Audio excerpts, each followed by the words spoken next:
Good evening all of you. मैं Surendra Kumar SEO academy के online learning platform पे आप सभी का हार्दिक स्वागत करता हूं और आशा करता हूं आप सब लोग खुश होंगे, स्वस्थ होंगे और अपनी लाइफ में अच्छा कर रहे होंगे। तो जैसा कि आपको पता है कि मैं मैट्रिसेस और डिटरमिनेंट में मैट्रिसेस को पढ़ा रहा था, जिसमें मेरा पहले के वीडियो में उसके कुछ टाइप्स और उसकी डेफिनेशंस हो चुकी हैं। उसी को आगे कंटिन्यू करते हुए इस वीडियो में आज हम चर्चा करेंगे। तो without any further delay let us start the video. देखते हैं क्या है हमारा नेक्स्ट टाइप ऑफ मैट्रिक्स। ठीक है। तो आगे बढ़ने से पहले आपसे एक निवेदन है कि जो कोर्स आप कर रहे हैं उसमें आपका कम्युनिकेशन इन इंग्लिश एक आपका पेपर रहता है। तो मैं आपसे चाहूंगा कि आप मैथमेटिक्स को हिंदी से ज्यादा इंग्लिश में करना प्रीफर करें, क्योंकि इंग्लिश में समझना थोड़ा ज्यादा आसान है। तो चलिए चलते हैं, क्या है आज का हमारा पहला टाइप ऑफ मैट्रिक्स। तो आपने जो लास्ट पढ़ा था वो आपका properties of multiplication of matrices हो गया था। आज आपको ट्रांसपोज से पढ़ना था। ठीक है। तो देखते हैं क्या है। कह रहे हैं परिवर्त आव्यूह। अब ये परिवर्त आव्यूह ट्रांसपोज मैट्रिक्स क्या होता है वो आपको पता होना जरूरी है। ठीक है। अब क्या होता है वो मैं आपको समझाऊंगा, उससे पहले एक बार आप इसकी डेफिनेशन को देख लें क्या है। कह रहे हैं यदि किसी आव्यूह की पंक्तियों को स्तंभों से या स्तंभों को पंक्तियों में बदल दिया जाए तब इस प्रकार प्राप्त आव्यूह को परिवर्त आव्यूह कहते हैं। इसे एटी या ए डैश से प्रदर्शित करते हैं।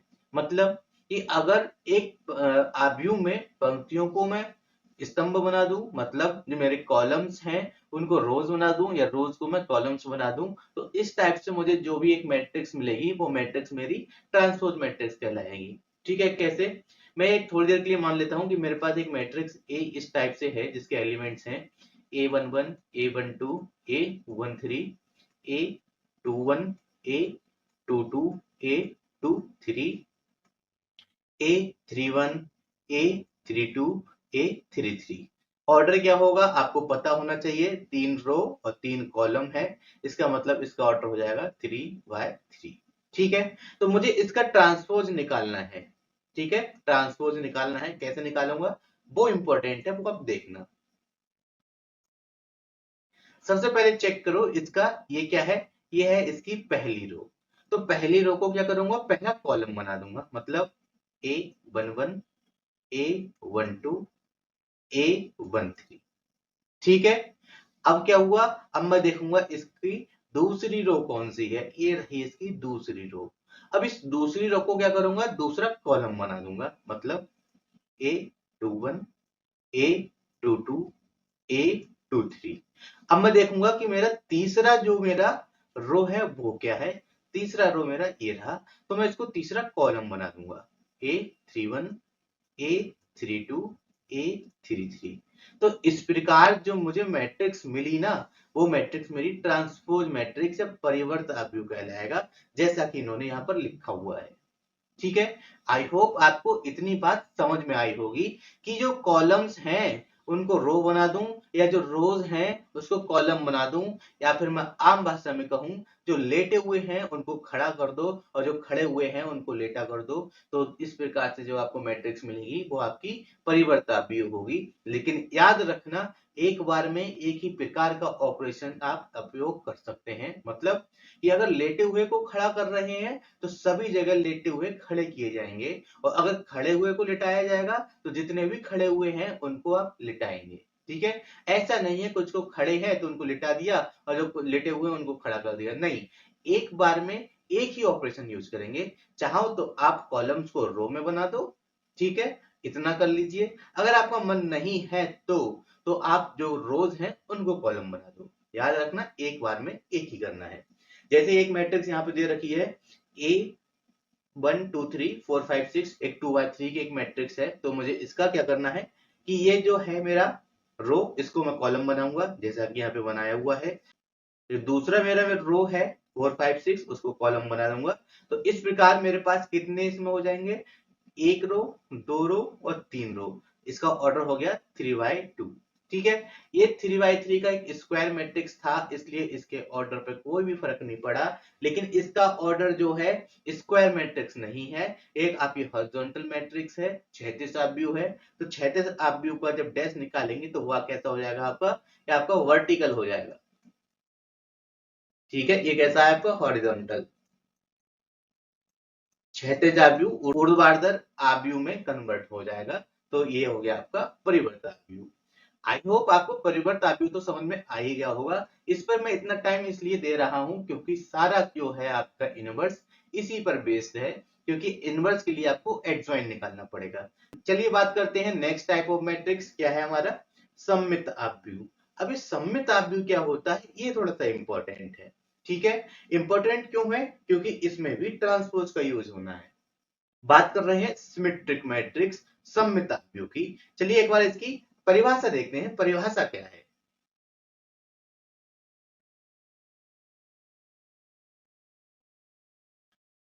इन्होंने कहा कि यदि किसी वर्ग आव्यूह, ठीक है याद रखना क्या लिखा हुआ है, कि आपका सिमेट्रिक या सममित आव्यूह कहता है एक वर्ग आव्यूह। वर्ग आव्यूह का परिवर्त आव्यूह उसके बराबर हो तो वह सममित आव्यूह कहलाएगा। ठीक है, अब मैं जहां तक समझता हूं कि आपको थोड़ा सा लैंग्वेज में समझ में नहीं आया होगा, इसलिए मैं आपको बहुत ही आम भाषा में समझाना चाहता हूं। मेरे पास एक मैट्रिक्स ए थी, बहुत बढ़िया। मैंने क्या किया, उसका ट्रांसपोज निकाला, मतलब डैश लगा दिया। और वो अगर गलती से भी उसी मैट्रिक्स के इक्वल आ गया तो मैं क्या कहूंगा, मैं कहूंगा कि भाई ये मैट्रिक्स मेरी सिमेट्रिक मैट्रिक्स है। यही लिखा हुआ है कि यदि किसी वर्ग आव्यूह का परिवर्त, ठीक है ना, वर्ग आव्यूह का परिवर्त अगर आव्यूह के ही बराबर आ जाता है तो मैं कहूंगा कि वो मैट्रिक्स मेरी कैसी है, सिमेट्रिक मैट्रिक्स, सममित आव्यूह। ठीक है, याद रखना इंपॉर्टेंट कंडीशन है। और एक चीज और रहता है इसमें, अगर आप चाहो तो ये याद कर लेना कि ए आई जे इक्वल होता है किस चीज के, ए जे आई के। ठीक है, ये भी एक डेफिनेशन होती है। अगर आप कहें कि सममित आव्यूह या सिमेट्रिक मैट्रिक्स की डेफिनेशन क्या होगी, तो कहेंगे a matrix in which A I J is equal to A J I, then the matrix is called symmetric matrix. मतलब यदि किसी आव्यूह में A I J element A J I element के इक्वल है तो ऐसा आव्यूह मेरा सममित आव्यूह कहलाएगा। ठीक है, चलिए बात करते हैं आगे। इसके आगे जो बात करते हैं वो है हमारा विषम सममित आव्यूह स्क्यू सिमेट्रिक मैट्रिक्स। अब ये क्या होता है, तो ज्यादा कुछ डिफरेंस नहीं है दोनों में। एक बार इसकी डेफिनेशन देखते हैं। स्क्यू सिमेट्रिक विषम सममित आव्यूह, कह रहे हैं यदि किसी वर्ग आव्यूह के लिए a dash is equal to minus A तो उसे विषम सममित आव्यूह कहते हैं। मैंने आपको जस्ट अभी अभी बताया था कि मेरे पास एक मैट्रिक्स ए थी, बहुत बढ़िया। मैंने क्या किया, उसका ट्रांसपोज निकाला, परिवर्त निकाला। ठीक है, मुझे इनके मीनिंग जो है इंग्लिश में ज्यादा अच्छे लगते हैं बोलने, इसलिए मैं उसमें इंग्लिश शब्द का प्रयोग कर ले रहा हूं, आप समझ जाइएगा। मैं बात कर रहा हूं परिवर्त की, मतलब मैं बात कर रहा हूं ट्रांसपोज की। तो मैंने एक मैट्रिक्स ली, उस मैट्रिक्स का ट्रांसपोज निकाला, और वो गलती से minus times of same matrix आ गया, मतलब ए डैश की वैल्यू माइनस ए के इक्वल आ गई। तो ऐसी मैट्रिक्स मेरी क्या होगी, वो मेरी होगी स्क्यू सिमेट्रिक मैट्रिक्स। ठीक है, अगर ये याद नहीं रखना चाह रहे तो आप ये याद कर लेना कि ए आई जे की वैल्यू जो इक्वल होगी minus times A J I element के।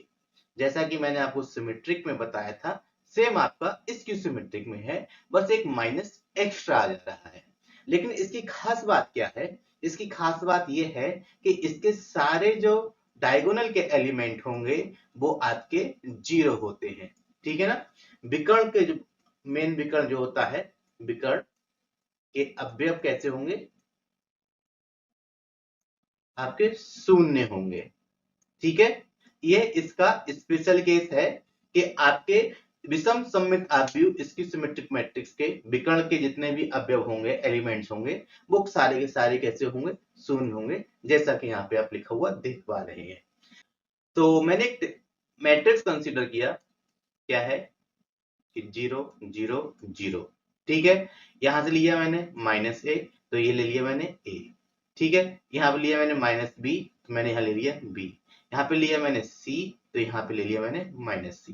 तो इस प्रकार आप देख रहे हैं कि 3 by 3 का एक मैट्रिक्स मैंने लिया हुआ है। मैं क्या करता हूं, मैं इस मैट्रिक्स का ट्रांसपोज निकालता हूं, तो ए डैश इसके इक्वल हो जाएगा, ए डैश इक्वल हो जाएगा, ये लेटा हुआ है इसको खड़ा कर दो, 0 माइनस ए माइनस बी। ये लेटा हुआ है इसको खड़ा कर दो, ए 0 सी। ये लेटा हुआ है खड़ा कर दो, बी माइनस सी 0। ठीक है, तो इस टाइप से मैं देखता हूं, अगर यहां से पूरी मैट्रिक्स से माइनस कॉमन ले लूं तो ए डैश की वैल्यू किसके इक्वल हो जाएगी, माइनस टाइम्स ए, ये तो जीरो ही रहेगा, ये माइनस ए और ये माइनस बी, ये प्लस का ए, ये जीरो रहेगा और ये प्लस का सी, और ये प्लस का बी और ये माइनस का सी हो जाना है, और ये आपका जीरो, जैसा है वैसा ही रहेगा। तो एक चीज देखो, ये वाली जो मैट्रिक्स है, ये मैट्रिक्स इसके इक्वल है या नहीं है, जी बिल्कुल इसी के इक्वल है। तो मैं यहां से क्या कह सकता हूं कि ए डैश की वैल्यू मेरे माइनस ए के इक्वल आ गई। इसका मतलब जो मैट्रिक्स मैंने कंसीडर किया था, ये वाला, ये मेरा कैसा है, स्क्यू सिमेट्रिक मैट्रिक्स है। ठीक है, मतलब विषम सममिताभ्यू है। आई होप आपको ये तीन टाइप जो है क्लियर हो चुके होंगे। तो कुछ चीजें लिखी हुई थी कि आपको कोई भी एक सममित आव्यूह दिया हुआ है, तो a plus A dash by to जो है, और विषम सममित आव्यूह निकालना हो तो a minus A dash by to. इसका प्रयोग जो है, एक डेफिनेशन होती है कि लिखा हुआ होगा, a square matrix can uniquely express as the sum of symmetric and the skew symmetric matrix। मतलब कि किसी वर्ग आव्यूह को सममित आव्यूह और विषम सममित आव्यूह के योग के बराबर लिख सकते हैं। ठीक है, कहने का मतलब क्या था कि जो आपसे पूछा जाता है, हालांकि ये डेफिनेशन आपसे सिर्फ और सिर्फ पूछी जाएगी कि ए कोई एक स्क्वायर मैट्रिक्स मतलब वर्ग आव्यूह है, तो मैं इसको ऐसा लिख सकता हूं कि A plus A dash by two, ठीक है, plus A minus A dash by two. ठीक है, ये क्या है मेरा, ये मेरा है सममित, ये है मेरा विषम सममित। ये ठीक है, याद रखना, ये है मेरा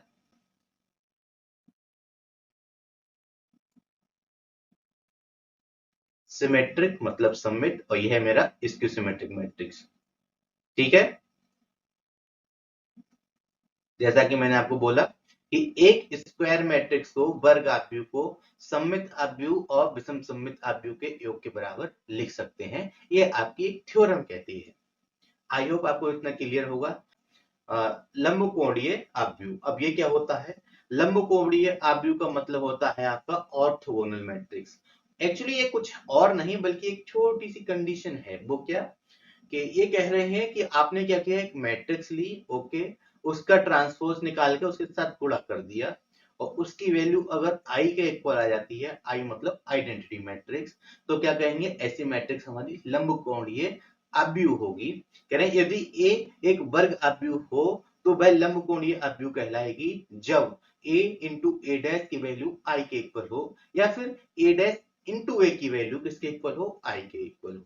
अगर ये कंडीशन को ये मैट्रिक्स सेटिस्फाई करती है, तब मैं कहूंगा कि मेरी मैट्रिक्स जो है, मेरा आव्यूह है, वो कैसा होगा, लंबकोणीय होगा, ऑर्थोगोनल होगा। एक एग्जाम्पल आपको दे रखा है, आप यहां से ए डैश निकालें और इन दोनों की आप उसमें मल्टीप्लाई करके देखें तो आपका आई ही मिलेगा। आई का मतलब क्या होता है, अगर मैं 2x2 ऑर्डर का लेता हूं तो 1 0 0 1 आइडेंटिटी मैट्रिक्स कहते हैं, इसका ऑर्डर है 2x2। ऐसे ही इसकी एक और वैल्यू होती है, अगर मैं 3x3 का लेना चाहूंगा, 1 0 0 0 1 0 0 0 1, इसका ऑर्डर क्या होगा, 3x3, 3 रो 3 कॉलम, जैसा कि आप जानते हैं। अब बात करते हैं अपने next type of matrix, complex matrix के बारे में। क्या है, आइए देखते हैं। कॉम्प्लेक्स मैट्रिक्स, कॉम्प्लेक्स मतलब समित्र। अब आप इसके नाम से ही समझ रहे होंगे कि मैट्रिक्स तो है बट ये कॉम्प्लेक्स है, मतलब इसके अंदर रियल नंबर्स ना आके कॉम्प्लेक्स नंबर्स आ रहे होंगे। तो ये कह रहे हैं यदि किसी आव्यूह के अवयव सम्मिश्र संख्याएं हैं, ठीक है, क्या है कि अगर एलिमेंट्स कैसे हैं, कोई भी मैट्रिक्स है, उसके एलिमेंट्स कैसे हैं, वो आपके कॉम्प्लेक्स नंबर है। ठीक है, रियल नंबर ना हुए कैसे हैं सारे एलिमेंट्स, कॉम्प्लेक्स नंबर है। तो ऐसा मेरा मैट्रिक्स है, ऐसा मेरा आव्यूह कैसा होगा, सम्मिश्र आव्यूह। एक एग्जांपल आपके सामने लिखा हुआ है जिसके एलिमेंट्स हैं 2 प्लस आई कॉम्प्लेक्स नंबर, आई कॉम्प्लेक्स नंबर, 2 माइनस आई कॉम्प्लेक्स नंबर, 3 प्लस 2 आई कॉम्प्लेक्स नंबर। मतलब एक ऐसी मैट्रिक्स, एक ऐसा आव्यूह जिसके सारे के सारे एलिमेंट या सारे के सारे अवयव सम्मिश्र संख्याएं हो, कॉम्प्लेक्स नंबर हो, तो ऐसी मैट्रिक्स आपकी क्या होगी, कॉम्प्लेक्स मैट्रिक्स होगी। आई होप इतना आपको क्लियर हुआ होगा। चलिए बात करते हैं अपने नेक्स्ट टाइप ऑफ मैट्रिक्स के बारे में, देखते हैं क्या है। कॉम्प्लेक्स तो हमने अभी अभी देखा, इसके आगे बात करते हैं कॉन्जुगेट मैट्रिक्स। ये भी काफी इंपॉर्टेंट है, कैसे बताता हूं। अभी अभी हमने कॉम्प्लेक्स मैट्रिक्स को पढ़ा था, मैं एक एग्जांपल कंसीडर करता हूं जो कि दिया हुआ है, जो मैंने आपको अभी अभी बोला था कि 2 प्लस आई, और ये आपका आई,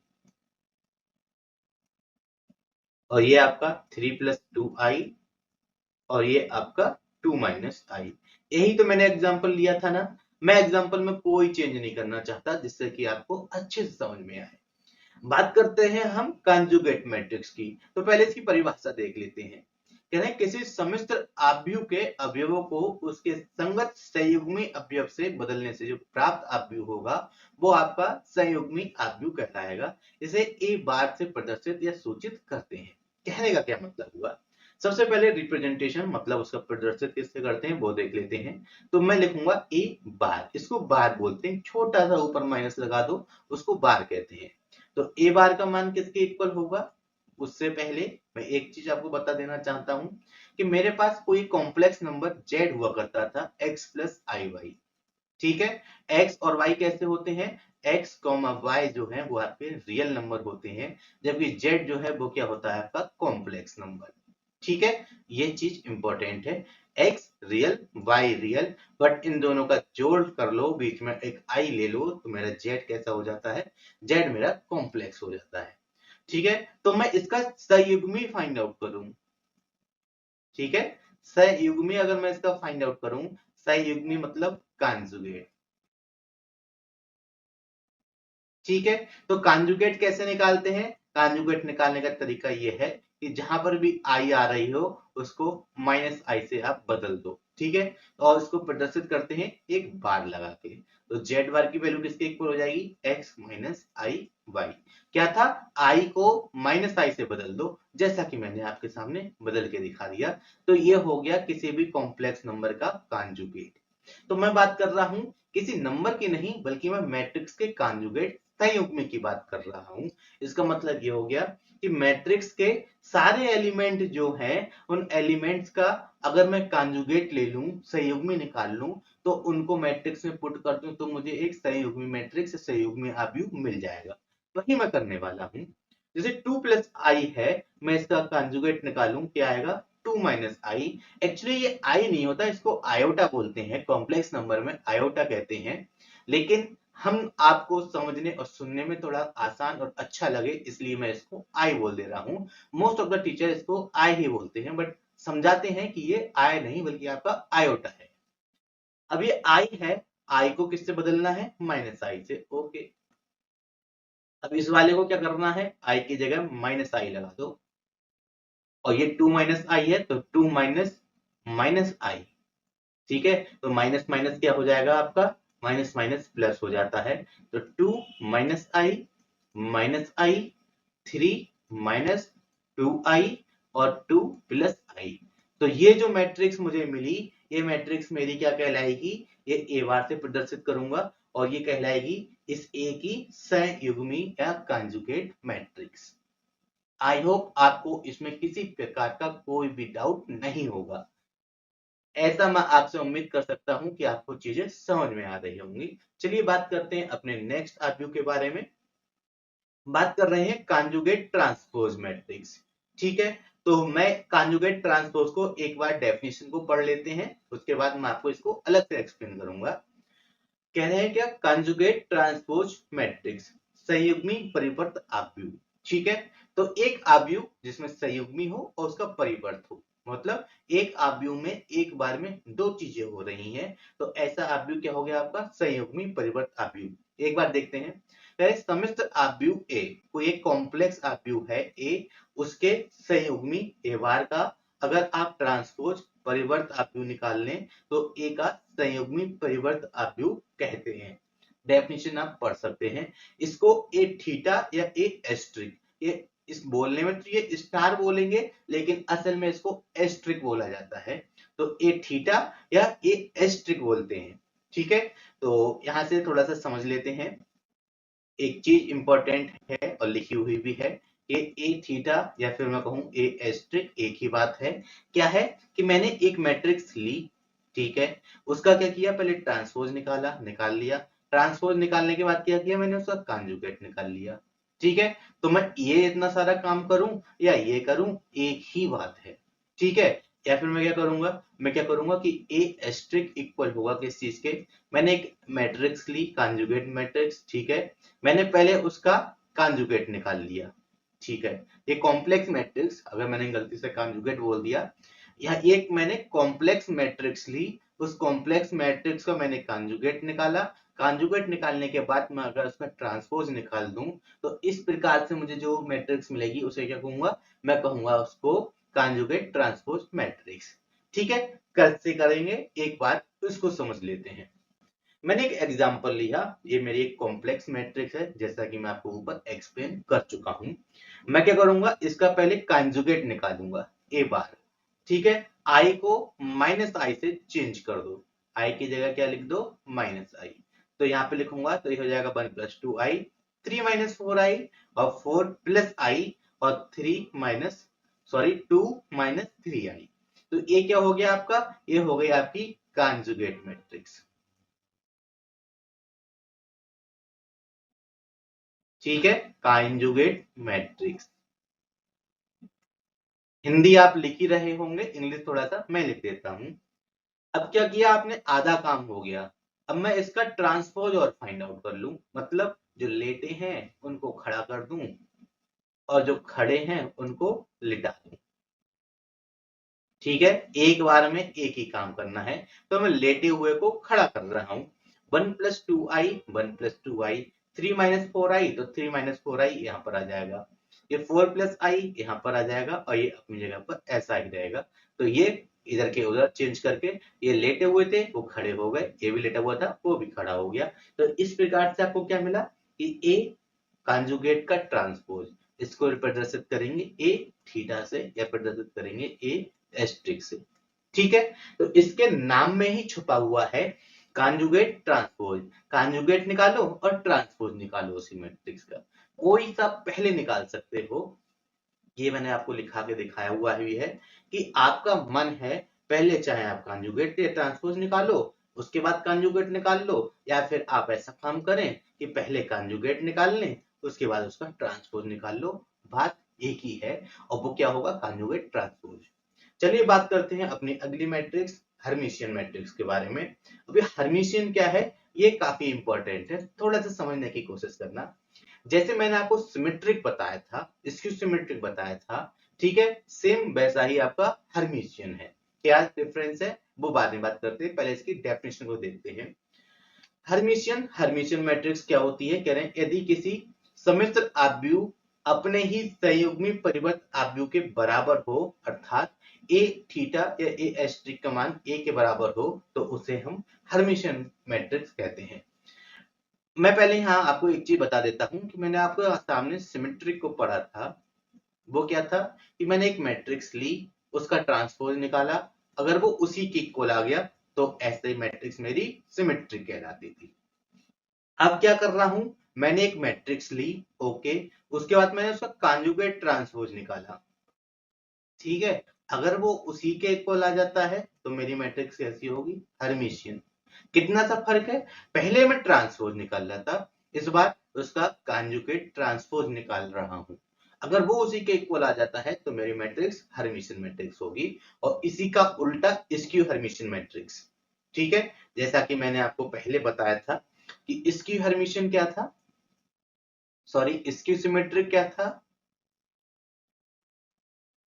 इसकी सिमेट्रिक था कि ए डैश की वैल्यू अगर -a के इक्वल आ जाती है, मतलब कोई एक मैट्रिक्स ली, उसका transpose minus of that matrix आ जाता है, तो मैं क्या कहूंगा, वो मैट्रिक्स को स्क्यू सिमेट्रिक मैट्रिक्स। ठीक है, अब कुछ कुछ हर्मिशियन मैट्रिक्स भी उसी की जैसे ही है। मैंने क्या किया, मैंने एक मैट्रिक्स ए कंसीडर की, एक मैट्रिक्स को लिया, उसके बाद मैंने उसका कॉन्जुगेट ट्रांसपोज निकाला, और अगर वो माइनस टाइम्स ऑफ ए के इक्वल आ जाता है, तो ऐसी मैट्रिक्स मेरी क्या होगी, स्क्यू हर्मिशियन मैट्रिक्स, विषम हर्मिशियन मैट्रिक्स होगी। ठीक है, आप ए स्टार के बारे में अच्छे से परिचित हो चुके होंगे, ये ऐसी मैं आपसे उम्मीद कर सकता हूं। अगर आपको वो समझ में नहीं आया हो तो एक बार उसको देख लीजिए, कॉन्जुगेट ट्रांसपोज, ठीक है ना। कॉन्जुगेट ट्रांसपोज जैसा कि आप देख रहे हैं उसको मैंने अलग से एक्सप्लेन करके रखा है कि आप पहले कॉन्जुगेट निकालें या पहले ट्रांसपोज निकालें, जो भी निकालें उसके बाद जो भी वैल्यू आए उसको दूसरा वाला ऑपरेशन उसमें यूज कर देना है। इस टाइप से आपको कॉन्जुगेट ट्रांसपोज या ट्रांसपोज कॉन्जुगेट मैट्रिक्स मिल जाती है। चलिए बात करते हैं आगे। आपकी एक स्पेशल टाइप ऑफ मैट्रिक्स है, ये स्पेशल है थोड़ा सा। क्यों? क्योंकि इन्होंने कहा एक एक या एक का लाभ। एक्चुअली इसको आप यूनिटरी पढ़े, क्योंकि कभी कभार क्या करते हैं एग्जाम में आपको ये हिंदी लिखी हुई नहीं मिलेगी, वो लिखा हुआ मिलेगा आपको कि आप बताइए यूनिटरी मैट्रिक्स क्या होती है। आप क्या करोगे?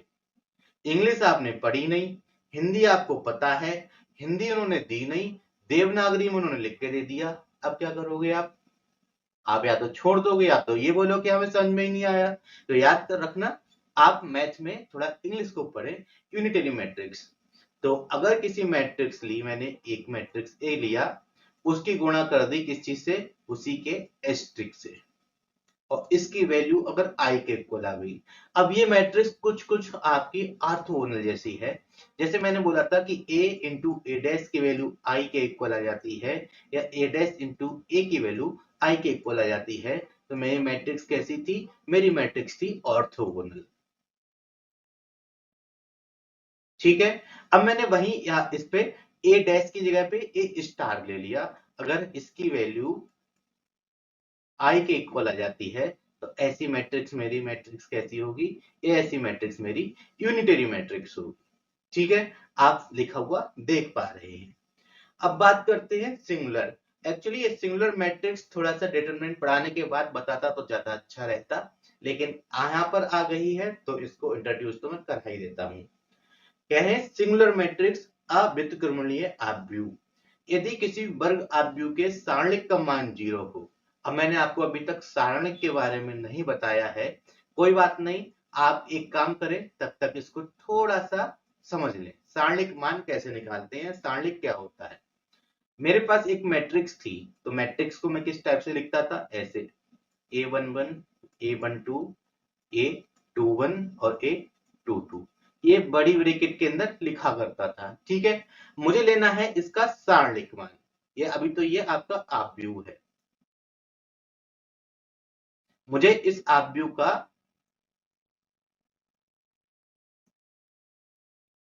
सारणिक मान चाहिए। तो कैसे लिखूंगा? दो डंडे लगाइए मॉड वाले। ठीक है, इसको बोलते हैं डिटरमिनेंट, सारणिक। बराबर होगा किस चीज के? दो डंडे लगाइए, और जो लिखा हुआ था वो जैसे का तैसा लिख दो।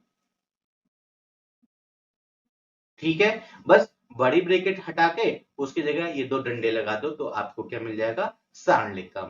अब इसकी वैल्यू कैसे निकालते हैं वो मैं आपको सारणिक में अच्छे से समझाऊंगा, लेकिन थोड़ा सा यहाँ पे एक्सप्लेन कर देता हूं। पहले इन दोनों की गुणा कर लो, A11 A22 माइनस, फिर इन दोनों की गुणा कर लो A12 इंटू A21। तो ये मान हो गया आपके सारणिक का।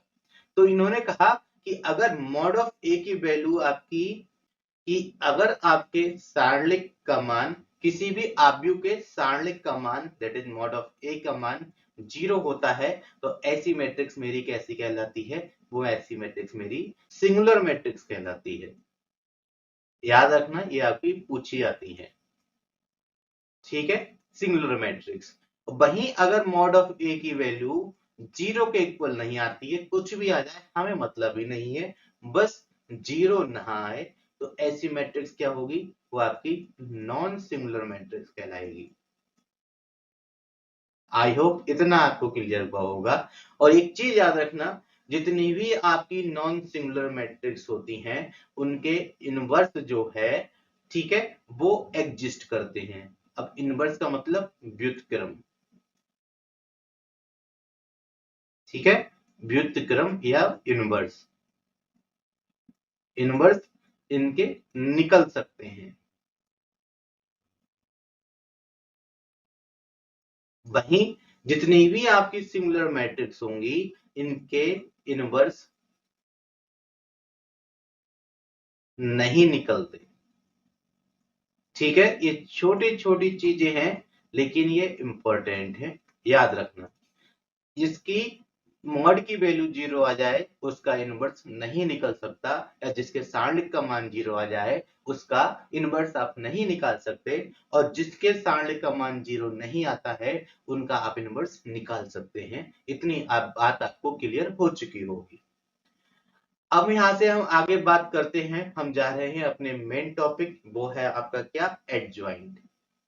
ठीक है, ये एडजॉइंट क्या होता है वो मैं आपको आगे बताऊंगा। आपका सिलेबस का सारा शुरू हो चुका है, ये एक एक स्टेप आपको मिस नहीं करना है, याद रखना है। सब कुछ इतना आसान तरीके से मैं आपको कराऊंगा और इतना सेलेक्टेड कराऊंगा कि आपका एक एक क्वेश्चन यहां से फंसेगा। ये बात कर रहे हैं कोफैक्टर मैट्रिक्स की। अभी कोफैक्टर मैट्रिक्स क्या होती है उससे पहले मैं आपको एक फार्मूला के बारे में बताना चाहता हूं। आपके जो सिलेबस है उसमें सिलेबस में इनवर्स ऑफ ए मैट्रिक्स, ठीक है, इनवर्स ऑफ ए मैट्रिक्स पूछा गया है। मतलब आपसे ए इनवर्स निकालने के लिए कहा गया है, और याद रखना ए इनवर्स का जो मान होता है वो आपका इक्वल होता है adjoint of A upon determinant of A. इसके बारे में मैं आपको बता चुका। और एडजॉइंट ऑफ ए की जो वैल्यू होती है वो इक्वल होती है कोफैक्टर मैट्रिक्स की, और कोफैक्टर मैट्रिक्स का ट्रांसपोज ले लो। ठीक है, अब कोफैक्टर मैट्रिक्स ही आपको ना पता होगा तो एडजॉइंट कहां से निकालोगे। एडजॉइंट पता नहीं होगा तो आपका ए इनवर्स कहां से निकलेगा। और भाई ये तो आपके सिलेबस की चीजें हैं, ठीक है ना, ये आपके सिलेबस की चीजें हैं। तो चलिए देखते हैं क्या है आपका कोफैक्टर मैट्रिक्स। इन्होंने कहा कि किसी वर्ग आव्यूह के अवयवों को उसके संगत सारणिक के अवयवों के संगत सहखंडों में प्रतिस्थापित करने पर जो आव्यूह बनता है उसको सहखंड आव्यूह, या फिर मैं कहूं कोफैक्टर मैट्रिक्स कहते हैं। इसे एसी से प्रदर्शित करते हैं, या फिर आप इसको कोफैक्टर ऑफ ए भी लिख सकते हो, इससे भी प्रदर्शित किया जाता है। कहने का मतलब क्या हुआ मैं आपको समझाता हूं। मैंने एक स्क्वायर मैट्रिक्स ली, 2x2 ऑर्डर की एक मैट्रिक्स है, तो मुझे इसके कोफैक्टर फाइंड आउट करने हैं। हालांकि मैं आपको बहुत अच्छे से बहुत सारे क्वेश्चंस कराऊंगा इसी पर आधारित, लेकिन अभी सिर्फ और सिर्फ थ्योरी समझ रहे हैं।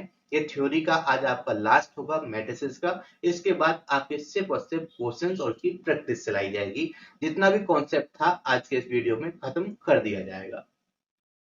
अब मैं बात कर रहा हूं यहां से कि मुझे 5 के रिगार्डिंग आपके क्या चाहिए, सहखंड चाहिए। तो मैं क्या करूंगा, इसको छुपा दूं, ठीक है, और इसके जितने रो हैं जितने कॉलम है उसको छुपा दूं, बचा हुआ लिख लूं। उसको लिखूंगा किससे, A11 से, क्योंकि मैंने आपको एक मैट्रिक्स लिखाया था A11, A12, A21, A22। ठीक है, तो मुझे ये वाला चाहिए, ये वाला चाहिए, मतलब इसको और इसको छुपा दो। ठीक है, इसको छुपा दो और इसको छुपा दो, जो बचा वो लिख लो, उसका मान उसके इक्वल हो जाएगा। और एक चीज क्या, कि ये 1 1 लिखा हुआ है ना, 1 1 + 1 बराबर होता है 2, सम संख्या। अगर इसका जोड़ जो है सम संख्या आता है तो आप प्लस में लेंगे मान जो भी रहेगा, और अगर आपका जोड़ जो है वो आपका विषम आता है तब आप इसका मान माइनस में लेंगे। कैसे बताता हूं। अब मैं बात करता हूं इसमें आपके 6, इस 6 का सहखंड देखूंगा, कोफैक्टर देखूंगा क्या होगा। ठीक है, तो क्या करूंगा, मैं 6 को छुपाऊंगा, उसके नीचे का छुपाऊंगा और उसके बराबर वाला छुपा लूंगा, बचा हुआ लिख लूंगा, बचा मेरा 7। ठीक है, 7 मैंने लिख लिया। अब आप सोच रहे होंगे मैंने -7 क्यों लिखा। मैंने -7 इसलिए लिखा, पहले 1 + 2 को जोड़ तो लो। ठीक है, 1 + 2 = 3। 3 क्या होता है आपका विषम। मैंने बोला था जब भी आपका विषम आएगा तो आपको माइनस लेना है, तो मैंने माइनस लिया। ऐसे ही A21 निकाला, तो मैंने इसको छुपाया और इसको छुपाया, लिख लिया कौन सा, सिर्फ 6। ठीक है, जोड़ करूंगा 2 और 1 का 3 आएगा, तो मेरा फिर मैंने माइनस लगा रखा है, ये आपके माइनस का 6 है। ठीक है, ये -6 है। ऐसे ही अगर मैं बात करूं A22 का जोड़ मेरा सम संख्या होता है तो प्लस का ही लूंगा और प्लस का आ जाएगा मेरा 5। ठीक है, आई होप यहाँ पे आपको पूरी तरीके से ना सही लेकिन 50% समझ में आ चुका होगा। बाकी के समझाने के लिए मैं आपको बहुत सारे क्वेश्चंस कराऊंगा। तो आई होप आपको कोफैक्टर मैट्रिक्स के बारे में इंट्रोडक्शन तो समझ में आया होगा। चलिए आगे बात करते हैं एडजॉइंट मैट्रिक्स की। तो मैंने आपको अभी अभी लिखाया था एडजॉइंट मैट्रिक्स। ठीक है, सह खंडज आव्यूह। ठीक है, ये क्या था आपका सहखंड आव्यूह। सहखंड और सहखंडज कितना कॉम्प्लिकेटेड नाम है, इसलिए आप याद रखना कोफैक्टर मैट्रिक्स और एडजॉइंट मैट्रिक्स। अंग्रेजी थोड़ा सा पढ़ने की आदत डालें। तो एडजॉइंट मैट्रिक्स किसके इक्वल होता है कि कोफैक्टर मैट्रिक्स का अगर मैं ट्रांसपोज निकाल लूं, परिवर्त निकाल लूं, तो मुझे क्या मिलेगा, तो मुझे इस टाइप से जो मिलेगा तो मुझे एडजॉइंट मिलेगा। ठीक है, वही यहाँ पे लिखा हुआ है कि जैसे यहाँ पे आपका थोड़ा सा रह गया था कि कोफैक्टर तो निकाल लिए थे बट कोफैक्टर मैट्रिक्स को नहीं लिखा था। तो कोफैक्टर मैट्रिक्स हो जाएगा आपका 8। ठीक है, और ये हो जाएगा माइनस का 7 और ये हो जाएगा आपका माइनस का 6 और ये हो जाएगा आपका 5। ठीक है, ये हो गया आपका कोफैक्टर मैट्रिक्स सह खंड आव्यूह, ऊपर जैसा कि देख पा रहे हैं। मैं फाइंड आउट करना चाह रहा हूं एडजॉइंट। ठीक है, एडजॉइंट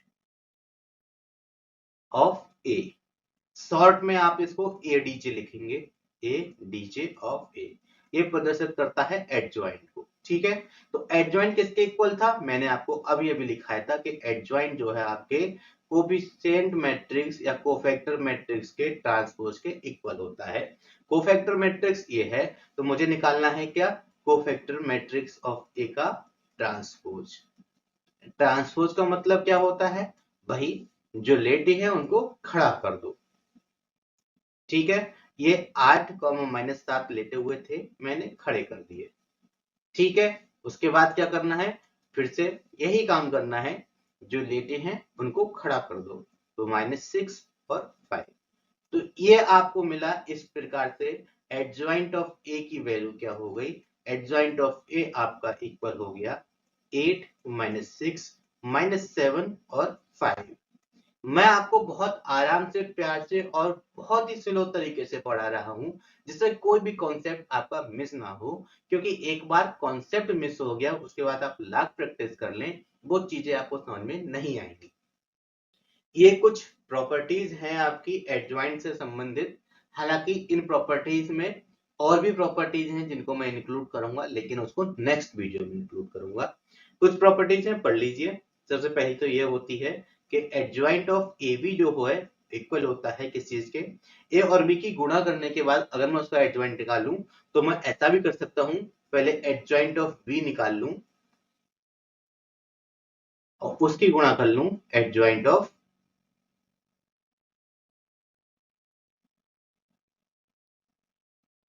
ए से। ठीक है, ये आप देख पा रहे हैं। और एक और रहती है कि ए की मल्टीप्लाई एडजॉइंट ऑफ ए से कर दूं, या एडजॉइंट ऑफ ए की मल्टीप्लाई, ठीक है, ए से कर दूं, इसकी वैल्यू आई के इक्वल होती है। ठीक है, अब ये पूरी तरीके से सत्य नहीं है। क्यों, अगर आपकी मैट्रिक्स का ऑर्डर जो है वो आपका 2 by 2 है तो ठीक है, जैसे ही इसका ऑर्डर 3 by 3 होगा इसका एक मान और होता है, जिसके बारे में मैं आपको आगे बताऊंगा। अब कुछ इंपॉर्टेंट चीजें हैं जो आप समझ लीजिए, जैसे कि ट्रांसपोज की मैं बात करता हूं, इंपॉर्टेंट है इसलिए ही मैं आपको बता रहा हूं। पहला तो ये कि किसी भी ऑपरेशन के ऊपर फिर से वही ऑपरेशन कर दो, मतलब कि ए डैश का डैश, ए के परिवर्त का परिवर्त निकालूं तो लौट के मुझे वही मिल जाएगी। ठीक है, दूसरा कि अगर मैं ए के स्टार का स्टार, एस्ट्रिक का एस्ट्रिक निकालूं वही मिल जाएगा। ठीक है, अगर मैं दो मैट्रिक्स की गुणा का डैश निकालूं तो उनका क्रम बदल जाएगा और डैश अलग अलग हो जाएगा। ठीक है, पहले ए बी था अब बी इंटू ए हो जाएगा। याद रखना कि ए बी का मान बी ए के बराबर नहीं होता है। ऐसे ही बी डैश और ए डैश का मान ए डैश बी डैश के बराबर भी नहीं होता है। इसलिए मैंने यहाँ पे साफ लिखा है, इनका क्रम है, क्रम आपका बदल जाएगा। इधर ए बी है तो इधर बी डैश ए डैश हो जाएगा। अगर a प्लस बी है उसका मैं ट्रांसपोज निकालूं इक्वल होगा a dash plus B dash के। ये सारी आपको पता होना जरूरी है। ऐसे ही मैं बात करूंगा कि a इनवर्स, ठीक है, उसका भी इनवर्स। तो फिर से वही कि किसी के ऊपर एक ही ऑपरेशन 2 बार कर दो तो लौट के मुझे वही आरपीयू मिल जाता है, ठीक है। ऐसे ही इसका आगे मैंने बोला आपको गुणा करने पे कि ए बी का इनवर्स इक्वल होगा किस चीज के, B inverse into A inverse, ठीक है। आई होप आपको ये सारी प्रॉपर्टीज समझ में आई होंगी। और एक चीज और मैं आपको बता दूं कि आपने क्या किया, ए इनवर्स निकाला, उसके बाद उसका ट्रांसपोज निकाला। इसका मान इक्वल होगा कि आप पहले ट्रांसपोज निकाल लें उसके बाद इनवर्स निकाल लें। एक ही बात है, कान चाहे इधर से पकड़ो चाहे उधर से पकड़ो, पकड़ा तो काम ही जाना है, ठीक है। आई होप आपको इतनी चीजें क्लियर हुई होंगी। और कुछ बेसिक डिफरेंस हैं, हालांकि इसमें एक चीज आपको इनवर्स के बारे में बताना भूल गया हूं जिसे मैं आपको अभी बताता हूं। पहले मैं थोड़ा सा आव्यूह और सारणिक के बारे में बता देना चाहता हूं, हालांकि ये टॉपिक थोड़े बाद का है क्योंकि अब तक आप सारणिक से परिचित नहीं है। ये आपके प्रीवियस ईयर में पूछा गया है कि आप बताइए अंतर आव्यूह और सारणिक में क्या होता है। तो आव्यूह क्या होता है, आव्यूह का जो ऑर्डर है वो आपका m क्रॉस n हो सकता है, जिसमें m आपके रोज n आपके कॉलम होते हैं, लेकिन ये जो है आपका वर्ग आव्यूह होता है, ठीक है। सारणिक आपका एक वर्ग आव्यूह होता है, लेकिन आव्यूह तो आपका सारणिक भी हो सकता है, क्षैतिज भी हो सकता है, ऊर्ध्वाधर भी हो सकता है। साफ साफ यहाँ पर लिखा हुआ है कि आव्यूह की सूचनाओं या तत्वों का आयताकार लंबकर्णी के रूप में व्यक्त करने का विशेष प्रकार है, जबकि सारणिक किसी व्यंजक को वर्ग सारणिक के रूप में व्यक्त करता है। इसका मान निश्चित नहीं होता, इसका मान निश्चित होता है। ये इसके अंदर बेसिक डिफरेंस, सामान्य अंतर है, जैसा कि आप देख पा रहे हैं। सारणिक में अवयवों की संख्या m क्रॉस n होती है, ये थोड़ा सा गलत लिखा हुआ है। इसमें कितने एलिमेंट्स होते हैं सारणिक में, तो सारणिक में एलिमेंट्स जो होंगे आपके वो होते हैं m क्रॉस n। जबकि जो सारणिक का जब जबकि सारणिक में ये आव्यूह में आपके m क्रॉस n एलिमेंट होंगे, जबकि सारणिक में जो एलिमेंट्स होंगे वो कितने होंगे, वो एलिमेंट्स होंगे आपके n स्क्वायर, अगर आपका ऑर्डर n क्रॉस n है, और m स्क्वायर अगर आपका ऑर्डर m क्रॉस m है।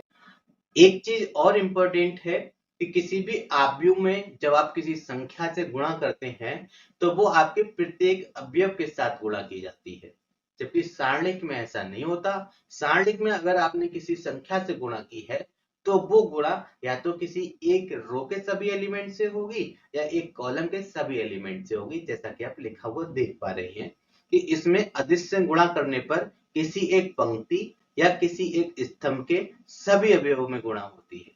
ये एक इंपॉर्टेंट अंतर है या एक महत्वपूर्ण आपका अंतर है आव्यूह और सारणिक के बीच में। एक बार इसका प्रदर्शन भी देख लेते हैं, रिप्रेजेंटेशन क्या होता है। सारणिक को आप क्या करते हैं, एक दो खड़े डंडों से या मॉड से प्रदर्शित करते हैं, जबकि आपका जो आव्यूह होता है वो आव्यूह को आप या तो बड़ी ब्रैकेट में या फिर आप छोटी ब्रैकेट में या फिर आप चार डंडों के बीच में इस टाइप से, या फिर आप जैसे कि लिखा हुआ देख रहे हैं इस टाइप से प्रदर्शित करते हैं। हालांकि मैं आपको सारणिक और भी डिटेल में अभी कराऊंगा, लेकिन ये इसका एक अंतर था। एक इंपॉर्टेंट क्वेश्चन था, ये आपका लास्ट ईयर आया हुआ था, इसलिए मैंने आपको यहाँ पर करा दिया। अब मैंने जैसा कि आपको बताया कि मैं आपको इनवर्स के बारे में बताना भूल गया था, तो मैं आपको यहाँ इनवर्स के बारे में कुछ चीजें बताना चाहता हूँ। मैंने जैसा कि आपको सबसे पहले बताया था कि ए इनवर्स की वैल्यू किसके इक्वल होती है, ए इनवर्स इक्वल होता है आपके adjoint of A upon mod of A के, ठीक है। अब एडजॉइंट ऑफ ए क्या होता है वो भी आपको पता होना चाहिए कि एडजॉइंट ऑफ ए जो था वो इक्वल था कि कोफैक्टर मैट्रिक्स ऑफ ए का ट्रांसपोज, ठीक है। और कोफैक्टर मैट्रिक्स ऑफ ए क्या था, वो था मेरे एलिमेंट्स के रिगार्डिंग सेकंड।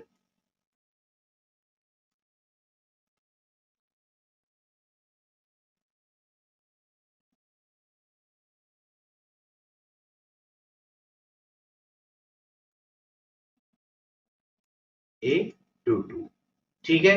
और अगर आप बताइए कि मैं मॉड ऑफ ए का मान 0 कर दूं, ठीक है, मॉड ऑफ ए का मान 0 कर दूं, तो समथिंग अपॉन 0 क्या होता है?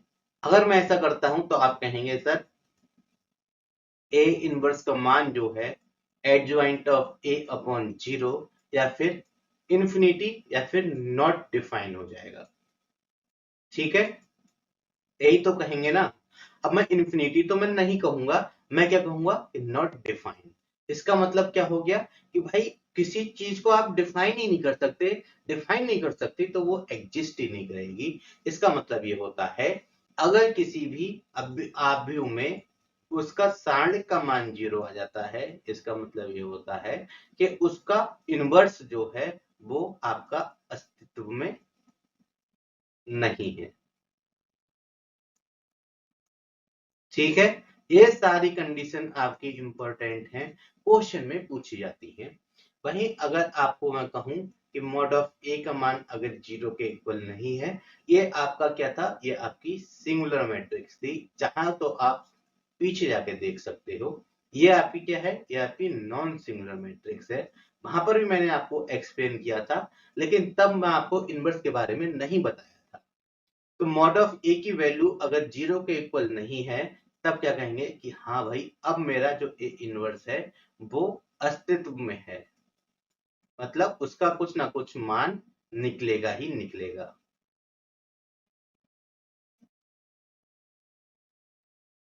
ठीक है, ये तो इंपॉर्टेंट पॉइंट हैं जो आपको याद रखने हैं, क्योंकि इस पर बेस्ड क्वेश्चंस पूछे जाते हैं और पीछे भी पूछे जाते रहे हैं, आगे भी पूछे जाते रहेंगे, ठीक है।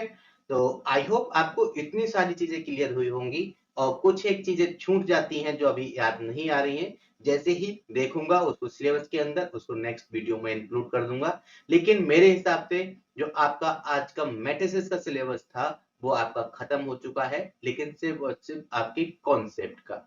अब जो अगले वीडियो में बनाने वाला हूं, मैं उसमें आपको बेसिक से लेकर जितने भी हाई स्टैंडर्ड तक आपके क्वेश्चंस बन सकते हैं वो सारे के सारे क्वेश्चंस लेके आऊंगा। तो ऐसे ही और भी इंफॉर्मेटिव वीडियोस पाने के लिए आप चैनल से जुड़े रहें, और चैनल से जुड़े रहने के लिए चैनल को सब्सक्राइब करना ना भूलें। मुझे बीच में सब्सक्राइब करने के लिए बोलना पसंद नहीं है, क्योंकि मुझे पढ़ाना अच्छा लगता है, बीच में इस टाइप से बार बार सब्सक्राइब करो बोलना, उससे फ्लो भी खराब होता है और पढ़ाने में मजा भी नहीं आता। ये आपकी जिम्मेदारी है, आपको अगर वीडियोस चाहिए तो आप मेरे चैनल को सब्सक्राइब कर सकते हैं। So thank you, thanks for watching, thanks a lot. मिलते हैं अगले वीडियो में, तब तक स्टे कनेक्टेड।